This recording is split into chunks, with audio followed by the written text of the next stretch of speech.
பேரும் வந்து ரொம்ப ஆச்சரியப்பட்டாங்க. பட் உண்மையா என்னன்னா அவங்க காலில் போய் விழுந்து கெஞ்சினது எனக்கு மட்டும்தான் தெரியும். ரொம்ப பெருமையா இருக்கு சங்கர், ரொம்ப பெருமையா இருக்கு. ஒரு டிபார்ட்மெண்ட் பண்றது ரொம்ப கஷ்டம்.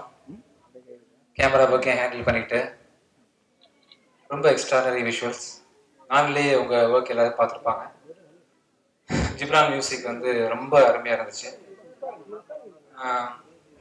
விஷுவல்ஸ் பார்க்கும்போது திருப்பி இன்னொரு 3ஆம் பிறை கூடி சீக்கிரம் நம்ம எல்லாரும் பார்க்க போறோம் நம்பிக்கை இருக்கு எனக்கு.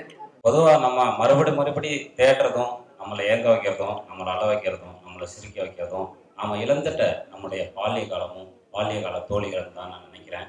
அதை ஞாபகப்படுத்துகிற எல்லா விஷயங்களுமே நமக்கு பிடிக்கும்.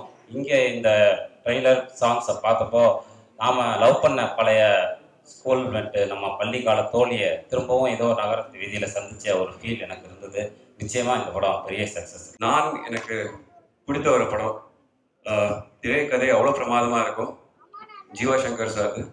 ஸோ அவரோட அடுத்த படம் ரொம்ப நாள் கழிச்சு திரும்ப ஒரு காதல் கதை வருது. சமீபத்தில் காதல் கதைகளே இல்லை. ஏன் யாரும் காதலிக்க மாட்டேறாங்களான்னு தெரியல. காதல் கதையே வரமாட்டேன்றது. ஸோ மீண்டும் ஒரு காதல் கதை நம்மளுக்கு வந்துட்டு இருக்கு.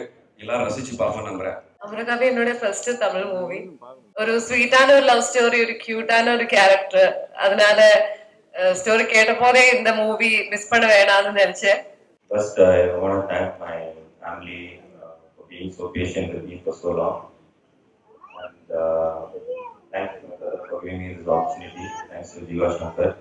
ரொம்ப ப்ரௌடாக நான் சொல்லுவேன். திமிரா கூட தெரியலாம், பட் திமிரு கிடையாது. இந்த வருஷத்தோட முக்கியமான ஒரு படமாக இந்த படமாக இருக்கும். அது எனக்கு எந்த நம்பிக்கையும் கிடையாது. எந்த ஒரு சந்தேகமும் கிடையாது. அதுக்கு முக்கியமான அதுக்கு ஒரு முக்கியமான காரணம் என்னோட தயாரிப்பாளர் ஆர்யா தான். ஏன்னா கதை சொன்ன அன்னைக்கு வந்துட்டு இது நீ சொன்ன மாதிரி எழுத்தினாக்க ரொம்ப பெரிய படமா வரும் அப்படின்னு சொன்னேன்.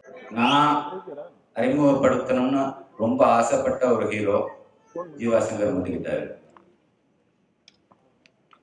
நான் ஆர்யாட்ட சொல்லியிருந்தேன், என்கிட்ட ஒரு வார்த்தை அதை ஏதாவது வாய்ப்பு இருந்ததுன்னா சொல்லுங்க, நம்ம பண்ணிக்கலாம்னு சொல்லி. ஆனால் ஆர்யா அதை பற்றி எந்த தகவலும் சொல்லாமல், எனக்கே சொல்லாமல் இந்த படத்தை எடுத்துருக்கிறாருன்னா அப்போ அந்த அளவுக்கு அந்த கதை ரொம்ப பிரமாதமாக இருந்திருக்கணும்னு நினைக்கிறேன். ஜீவா சங்கரோட கதை. ஜிப்ரான், உங்களோட இசைக்கு நான் ரசிக்கிறேன். ஹோல் டீமுக்கே ரொம்ப எக்ஸ்பெக்டேஷன் இருக்கு. ஏன்னா ஒவ்வொரு கரியர்லையும் ஒரு ஃபிலிம் அடுத்த லெவலுக்கு கூட்டிகிட்டு போகிறதுக்கு ஒரு ஃபிலிம் வேணும். அந்த மாதிரி ஹோல் டீமுக்கு இந்த படம் கண்டிப்பாக இருக்கும் நம்புகிறோம். First of all, congrats to the team. And I think in today's time and age, scripts it's number one in any film. And in the Padam Pakku, whatever little I saw, it looks like a very good script and a very sweet film. So congrats to the whole team, Mr. Jiva Shankar, Jibran, Satya, Mia, and the entire cast. I actually saw the songs before itself. I really liked it, and I told Shankar that it's really nice, and I saw the trailer also. So I would just like to congratulate all of them, and all the best to the entire team.